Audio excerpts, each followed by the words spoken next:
Hi guys, कैसे हैं आप सभी लोग। आई होप आप सभी अच्छे होंगे।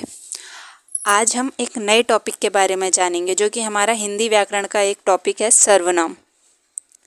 सर्वनाम सर्वनाम दो शब्दों के मिलने से बनता है, जिसमें एक है सर्व, दूसरा है नाम। अब सर्व का अर्थ तो आप सभी लोग जानते हैं, सर्व का मीनिंग होता है सब, तथा नाम तो आप जानते ही हैं, नाम किसी का भी नाम एक संज्ञा होता है। तो सर्व और नाम मतलब कि वे शब्द जो सारे नामों के लिए यूज हो सकते हैं, वो शब्द सर्वनाम कहलाते हैं। जो सभी प्रकार की संज्ञाओं के स्थान पर प्रयुक्त होते हैं, वे शब्द सर्वनाम कहलाते हैं। जैसे पहले हम इसकी डेफिनेशन के बारे में जान लेते हैं, फिर आगे बढ़ेंगे। जैसे कि सर्वनाम की परिभाषा क्या है? संज्ञा के स्थान पर प्रयुक्त होने वाले शब्द सर्वनाम कहलाते हैं। जैसे मैं, हम, तुम, आप, वह, ये सारे शब्द क्या हैं? सर्वनाम। कौन से शब्द?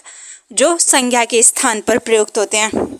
चलिए अब हम इसे एग्जाम्पल से समझते हैं। सर्वनाम शब्द वे शब्द होते हैं जो संज्ञा शब्दों को बार बार रिपीट होने से रोकते हैं। उसके अलावा सर्वनाम का प्रयोग हम भाषा को सुंदर बनाने के लिए भी करते हैं। जैसे हम एक एग्जाम्पल देखते हैं, रमा ने अपनी माला खो दी। यहाँ पर क्या बोला जा रहा है? रमा ने अपनी माला खो दी। इस प्रकार स्पष्ट हो रहा है कि पहले वाक्य की अपेक्षा दूसरा वाक्य। जैसे हम एक एग्जाम्पल लेते हैं, रमा ने रमा की माला खो दी। अब यहाँ पर हम दो बार रमा रमा यूज कर रहे हैं। जैसे रमा ने रमा की माला खो दी। अब हम यहाँ पर क्या कर सकते हैं? सर्वनाम का यूज कर सकते हैं। जैसे रमा ने अपनी माला खो दी, तो यहाँ पे देखिए, रमा ने अपनी माला खो दी। हमने जब ये वर्ड बोला तो रमा ने रमा की माला खो दी वर्ड, इस वर्ड से ये वर्ड और ज़्यादा अच्छा लग रहा है, इफेक्टिव लग रहा है और प्रभावशाली लग रहा है। और यहाँ पर ये क्या कर रहा है? संज्ञा को बार बार रिपीट होने से रोक रहा है। तो अच्छा, हम और जानेंगे सर्वनामों के बारे में। सर्वनाम शब्द क्या हैं, क्यों हैं, कैसे हैं, वगैरह वगैरह, इसके भेद क्या हैं। ठीक है, चलिए अब हम जानते हैं सर्वनाम के भेदों के बारे में। तो अगर हम सर्वनाम के भेद के बारे में बात करें तो सर्वनाम 6 प्रकार के होते हैं, जिसमें हमारा सबसे पहला सर्वनाम होता है पुरुषवाचक सर्वनाम, दूसरा होता है निश्चयवाचक सर्वनाम, तीसरा होता है हमारा अनिश्चयवाचक सर्वनाम, और चौथा होता है संबंधवाचक सर्वनाम, पांचवा होता है हमारा प्रश्नवाचक सर्वनाम, और छठा होता है हमारा निजवाचक सर्वनाम। चलिए अब हम जानते हैं सर्वनाम के पहले प्रकार के बारे में। जो सर्वनाम का पहला भेद है वो है पुरुषवाचक सर्वनाम। जैसा कि आप इसके नाम से ही समझ गए होंगे, पुरुषवाचक यानी कि पुरुष, उन पुरुषों के बारे में, यहाँ पर पुरुषों के बारे में बात हो रही है। चलिए अब हम इसकी परिभाषा के विषय में जान लेते हैं। तो पुरुषवाचक सर्वनाम की परिभाषा होती है बोलने वाले, सुनने वाले तथा जिसके बारे में कुछ कहा जाए के लिए जिन सर्वनामों का प्रयोग होता है, वे पुरुषवाचक सर्वनाम कहलाते हैं। चलिए फिर दोबारा से समझाते हैं इसे। जैसे जो व्यक्ति बोल रहा है, उस व्यक्ति के लिए जो शब्द प्रयोग होगा, सुनने वाला जो सुन रहा है हमें, उस व्यक्ति के लिए जो शब्द प्रयोग होगा, तथा हम जिस तीसरे व्यक्ति के बारे में बात करें उसके लिए जो शब्द प्रयोग होंगे, उन शब्दों को हम पुरुषवाचक सर्वनाम कहेंगे। ठीक है, जो हमारा पुरुषवाचक सर्वनाम है वो उसके 3 टाइप्स होते हैं। पुरुषवाचक सर्वनाम का पहला भेद होता है उत्तम पुरुषवाचक सर्वनाम, दूसरा होता है मध्यम पुरुषवाचक, तथा तीसरा होता है अन्य पुरुषवाचक सर्वनाम। जो उत्तम पुरुषवाचक सर्वनाम होता है, इन सर्वनाम शब्दों का प्रयोग बोलने वाला अपने लिए करता है। जैसे मैं, मेरा, हम, हमारा, इस तरीके के जो शब्द होते हैं ना, वो शब्द उत्तम पुरुषवाचक सर्वनाम के लिए प्रयोग होते हैं। जैसे यह मेरा पेन है। फिर आपका दूसरा आता है मध्यम पुरुषवाचक सर्वनाम। जिन सर्वनामों का प्रयोग सुनने वाले के लिए किया जाता है उन्हें मध्यम पुरुषवाचक सर्वनाम। जैसे इसके नाम से ही समझ में आ रहा है, मध्यम यानी कि जो व्यक्ति बीच में है। बीच में कौन आ रहा है? जो सुन रहा है, वो व्यक्ति कौन हुआ? मध्यम पुरुषवाचक सर्वनाम। जैसे कि तुम, तुम्हारा, आप, तू।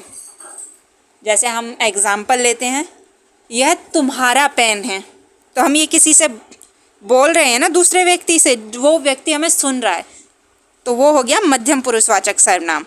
अब हमारा आता है तीसरा टाइप्स अन्य पुरुषवाचक सर्वनाम, जिन सर्वनामों का प्रयोग बोलने वाला सुनने वाले के अतिरिक्त किसी अन्य व्यक्ति के लिए करता है वे अन्य पुरुषवाचक सर्वनाम कहलाते हैं।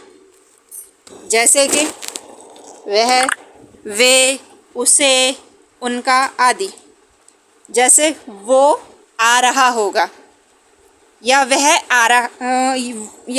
आ रहा होगा, तो हम यहाँ पे किसके लिए बोल रहे हैं? तीसरे पर्सन के लिए। जैसे मान लीजिए मैं बोलने वाली, आप सुनने वाली, और हम बोल किसके लिए रहे हैं? तीसरे व्यक्ति के लिए। तो वो कौन हो गया? अन्य व्यक्ति। हम जिसकी बात कर रहे हैं वह कोई अन्य है, तो अन्य पुरुषवाचक सर्वनाम। ठीक है, तो हमारे सबसे पहला टाइप कौन सा है सर्वनाम का? पुरुषवाचक सर्वनाम। उसके कितने टाइप्स हैं? 3। उत्तम पुरुषवाचक सर्वनाम, मध्यम पुरुषवाचक सर्वनाम तथा अन्य पुरुषवाचक सर्वनाम। यहाँ तक आप सभी लोगों को क्लियर है? ठीक है, तो हम अब आगे बढ़ते हैं। अब देखते हैं हम अपना दूसरा प्रकार जो है हमारा निश्चयवाचक सर्वनाम। जो निश्चयवाचक सर्वनाम होते हैं, इन सर्वनामों में इस सर्वनाम की परिभाषा होती है जो सर्वनाम किसी निश्चित व्यक्ति या किसी निश्चित वस्तु की तरफ संकेत करे वे निश्चयवाचक सर्वनाम कहलाते हैं। इसके तो हमारे नाम से ही बिल्कुल क्लियर हो रहा है। निश्चयवाचक सर्वनाम मतलब कि जहाँ पर भी किसी व्यक्ति या वस्तु के बारे में निश्चित बात कही जाए। जैसे कि अब हम इसके पहले टाइप्स के बारे में जानते हैं। निकटवर्ती निश्चयवाचक सर्वनाम। जो निकटवर्ती निश्चयवाचक सर्वनाम होते हैं वो हमारे पास की वस्तुओं की तरफ निश्चित संकेत करते हैं। जैसे यह घर शर्मा जी का है, तो हम यहाँ पे बहुत श्योर हैं कि यह घर शर्मा जी का ही है। यहाँ पर हम निश्चित हैं, निश्चय है हमारा। दूसरा है दूरवर्ती निश्चयवाचक सर्वनाम।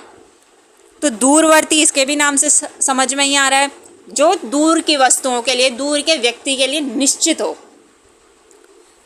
जो दूर की वस्तु तथा व्यक्ति की तरफ संकेत करे। जैसे वह, वे। जैसे सामने ऑफिस देख रही हो, वह मेरा है, इस तरीके से। अब हम आ जाते हैं अपने तीसरे टाइप पे। जो हमारा तीसरा टाइप है वो है अनिश्चयवाचक सर्वनाम। जो सर्वनाम अनिश्चित व्यक्ति, वस्तु, घटना, पदार्थ के लिए प्रयुक्त हो वे अनिश्चयवाचक सर्वनाम कहलाते हैं। जैसे कोई, किसी, कुछ आदि। अब यहाँ पे इसका नाम क्या है? अनिश्चयवाचक। यानी कि जो चीज़ निश्चित ना हो, किसी भी अनिश्चित हो, अनिश्चित व्यक्ति हो, वस्तु हो, घटना हो, पदार्थ हो। इसके एग्जाम्पल हो जाएंगे जैसे दरवाजे पर कोई आया है, दाल में कुछ काला है, द्वार पर किसी ने दस्तक दी। तो यहाँ पर क्या है? कोई, किसी, कुछ, इस टाइप के जो वर्ड्स यूज़ हो रहे हैं, समझ जाइए क्या है ये? अनिश्चय है, अनिश्चित है। तो ये कौन सा हो गया? अनिश्चयवाचक सर्वनाम। फिर हमारा चौथा है प्रश्नवाचक सर्वनाम। अब इसके भी नाम से आपको क्लियर हो गया होगा, प्रश्नवाचक, जिसमें प्रश्न पूछा जाए। इसकी परिभाषा क्या होगी? जिन सर्वनामों का प्रयोग किसी व्यक्ति, किसी वस्तु अथवा घटना के विषय में प्रश्न पूछने के लिए किया जाए। क्या करने के लिए? प्रश्न पूछने के लिए किया जाए, वे प्रश्नवाचक सर्वनाम कहलाते हैं। जैसे क्या, कब, कौन, किसने आदि। ठीक है, जहाँ पर भी कब, क्या, कौन, किसने, इस टाइप के वर्ड्स आ जाएं, क्वेश्चन मार्क आ जाए, सबसे बड़ी बात क्वेश्चन मार्क आ जाए, तो वे शब्द कौन से होंगे? प्रश्नवाचक सर्वनाम। ठीक है, चलिए अब हम इसके भी एग्जाम्पल देख लेते हैं। जैसे तुम बाजार कब जाओगे? भिखारी को क्या चाहिए? अब हमारा पांचवा प्रकार आ जाता है, वो कौन सा है? संबंधवाचक सर्वनाम। अब इसका नाम क्या है? संबंध। तो ये यहाँ पर हमें संबंधों के बारे में बताता है। कैसे संबंध? जिस सर्वनाम को अगले या पिछले उपवाक्य के संज्ञा या सर्वनाम से संबंध ज्ञात होता है उसे संबंधवाचक सर्वनाम कहते हैं। जैसे जो, सो, जिसकी, उसकी, जैसा, वैसा, जिसको, उसको, इस तरीके के जो वर्ड होते हैं जो रिलेशन बिल्डअप करते हैं, यानी कि संबंध जोड़ते हैं एक का दूसरे के साथ, वो कहलाते हैं संबंधवाचक सर्वनाम। इसके एग्जाम्पल जैसा करोगे वैसा भरोगे। ये तो आप सब लोगों ने कहावत सुनी होगी, जैसा करोगे वैसा भरोगे, जो बोओगे सो काटोगे। ठीक है, अब हमारा लास्ट और सबसे आखिरी का प्रकार कौन सा है? निजवाचक सर्वनाम। इसकी परिभाषा क्या है? जब उत्तम, मध्यम तथा अन्य पुरुष सर्वनाम अपनेपन का बोध कराएं तो वहाँ निजवाचक सर्वनाम कहलाता है। निजवाचक मतलब कि जहाँ पर निजता का स्वभाव आ जाए, निजता का भाव आ जाए। निजता क्या है? निज मतलब निजी, अपना, खुद के बारे में। जैसे इसमें स्वयं हो गया, स्वतः हो गया, अपने हो गया, आप हो गया। जहाँ पर इस प्रकार के शब्द आ जाए समझ लीजिए ये निजवाचक सर्वनाम है। इसके एग्जाम्पल क्या होंगे? मैं स्वयं ही खा लूँगा। यहाँ पर किसके बारे में बात हो रही है? स्वयं के बारे में। तो ये कौन सा हो गया? निजवाचक। तुम इस कार्य को स्वयं कर सकते हो, तो कौन सा हो गया? निजवाचक। ठीक है, आज हमने पढ़ा सर्वनामों के बारे में। हमने सर्वनाम की सबसे पहले हमने सर्वनाम के विषय में जाना, फिर हमने सर्वनाम की परिभाषा पढ़ी, उसके बाद में हमने सर्वनाम के भेदों के बारे में जाना और उसके भेदों के साथ साथ उसके एग्जाम्पल भी किए। आई होप आप सभी को ये वीडियो पसंद आई होगी।